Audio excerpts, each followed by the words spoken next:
Et salut à tous, moi c'est Katia, française. Ça fait déjà 11 ans que je vis au Nicaragua, donc si vous aussi vous avez envie de vous évader et de créer une nouvelle vie, si le Nicaragua vous intéresse, eh ben suivez mon compte. Si vous avez envie d'en savoir plus de comment vivent les Français au Nicaragua, oui, c'est bien sur cette page. Parce que des conseils, des tips, des anecdotes, j'en ai plein les valises. Alors oui, beaucoup me demandent pourquoi nous avons choisi le Nicaragua. Ça, c'est la question qui revient tout le temps. Alors, il faut savoir qu'on a déjà beaucoup voyagé dans le monde. Et le Nicaragua, l'Amérique centrale nous attirait beaucoup. La première chose à savoir par rapport à l'Asie, c'est que le Nicaragua t'offre la possibilité d'être propriétaire de ton terrain, de ta maison à part entière. C'est-à-dire ce n'est pas, je vais prendre l'exemple de Bali ou de la Thaïlande, où tu dois avoir une location sur ton terrain qui peut être de 25 ans, de 50 ans. Ici non, Nicaragua, tu achètes ta terre, tu achètes ta maison, tu en es réellement propriétaire. Donc ça, c'est la première chose à tenir en compte dans le choix de votre destination. Évidemment, il y a beaucoup de choses à dire et beaucoup de choses à tenir en compte quand vous avez décidé d'acheter une propriété au Nicaragua.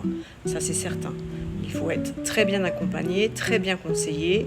Donc, le premier conseil que je vais vous donner, c'est déjà de choisir un avocat que vous savez qu'il y a déjà des étrangers qui ont travaillé avec, que c'est une source sûre et qu'il n'y a pas de problème avec cet avocat. Parce qu'ici, au Nicaragua, il y a pléthore d'avocats.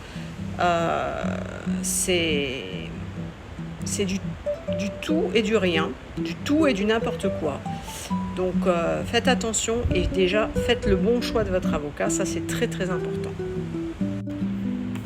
Pour revenir à l'avocat, les tarifs vont être du simple au double, voire au triple, voire au quadruple.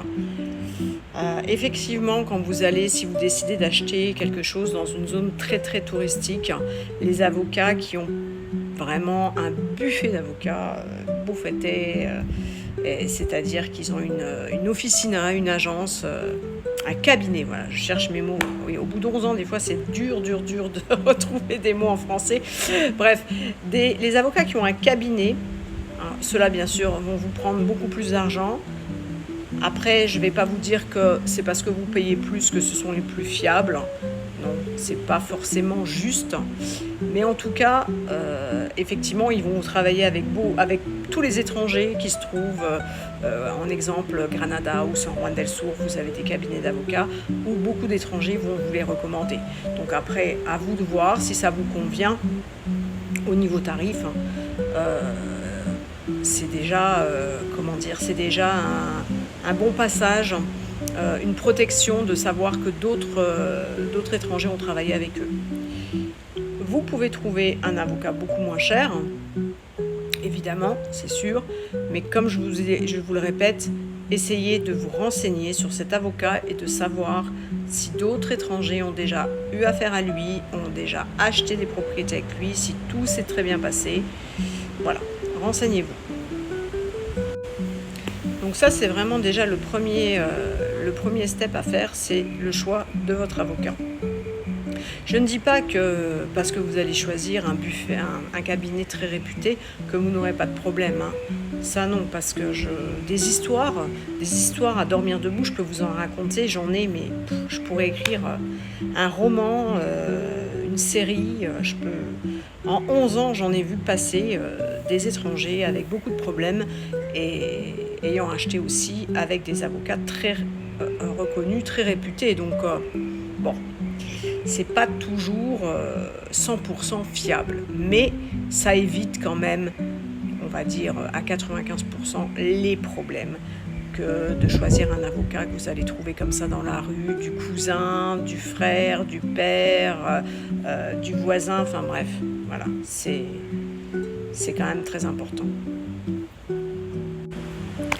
Voilà, donc pensez à vous abonner si vous souhaitez suivre un peu mes aventures, mes petits conseils. N'hésitez pas à commenter, n'hésitez pas à me contacter si vous avez besoin de renseignements sur... Moi, je suis surtout sur le secteur du sud du Nicaragua, San Juan del Sur, Rivas, toute cette zone. Voilà, je vous dis à très bientôt.